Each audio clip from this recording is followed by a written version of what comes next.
জামাত ইসলামী কোন এমপি কোন মন্ত্রী নির্বাচিত হওয়ার পরে সরকারি প্লট দেবে না। দেশবাসী চায় একটি চাঁদাবাজ মুক্ত রাষ্ট্র। বিহার পদ্ধতির মাধ্যমে নির্বাচন করে এদেশের সর্বশ্রেণীর মানুষের প্রতিনিধিত্ব নিশ্চিত করি।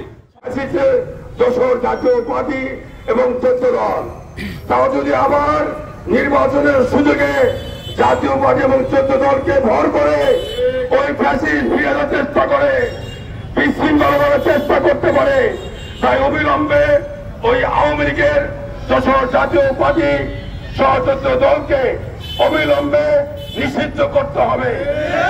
অবিলম্বে যারা দেশের মানুষকে পুড়িয়ে মেরেছে, আবার দেখেছেন মানুষকে নদীর কাছে নিয়ে পেট ফেলে দিয়েছে, সেই সব আর্মিদেরকে, সেই সব পুলিশ বাহিনীর সদস্যদেরকে অবিলম্বে এবং ওই খুনিদেরকে অবিলম্বে বিচার করে শাস্তি দিতে হবে, মৃত্যুদণ্ড দিতে হবে।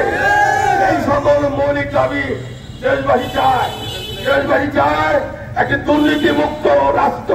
নায়াসিনামাইড ও স্যালিসাইলিক সমৃদ্ধ লিলি ফেস ওয়াশ যা ফেসের ডেড স্কিন সেল দূর করে দেয় দ্বিগুণ ফাস্টার ব্রাইটেনিং।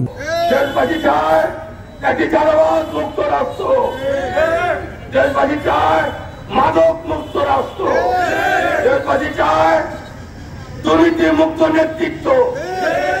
আজকে জামাত ইসলামী এদেশের মানুষকে সেই আশা স্বপ্ন মানুষের দুর্নীতি মুক্ত একটি রাষ্ট্র, সন্ত্রাস মুক্ত রাষ্ট্র কায়েমের জন্য, জামাত ইসলামী মানবিক রাষ্ট্র কায়েমের জন্য আপনারা শুনেছেন আমাদের আমির জামাত বলেছেন যে জামাত ইসলামী কোন এমপি কোন মন্ত্রী নির্বাচিত হওয়ার পরে সরকারি প্লট দেবে না, সরকারি কোনো গাড়ি ব্যবহার করবে না।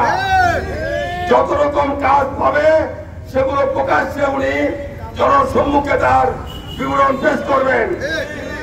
শুধু তাই নয়, জামাতের একজন এমপি বা মন্ত্রী তার জনগণের কাছে নির্বাচনের পূর্বেই তার সম্পদ বিবরণী পেশ করবে। আপনারা দেখেছেন যে আগের মতো এইভাবে সাহস করে অন্য দল কিন্তু ঘোষণা দিতে পারবে না। জামাতের কোন এমপি মন্ত্রী যদি দুর্নীতি করে তার বিচার জামাত করবে।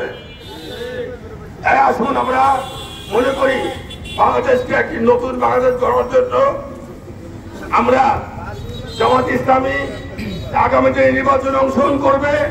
জনগণ আজকে জোট বেঁধেছে, একটি পরিবর্তন চায়। তবে গতানুগতিক নির্বাচন করে বা ক্ষমতায় ছিলেন তারা স্বপ্নে বিভোর আছেন, তারা পুনরায় ক্ষমতায় আসবেন বলে তারা স্বপ্নে বিভোর আছেন। তারা বলতে চান জামাত ইসলামী এককভাবে ক্ষমতা আসতে চায়, একটু স্বপ্ন। তারা বলতে চায় দিল্লি বহুদূর, শুধু এই দেশটা তো কোন দলের জন্যই তারা দেওয়া নাকি ভাই?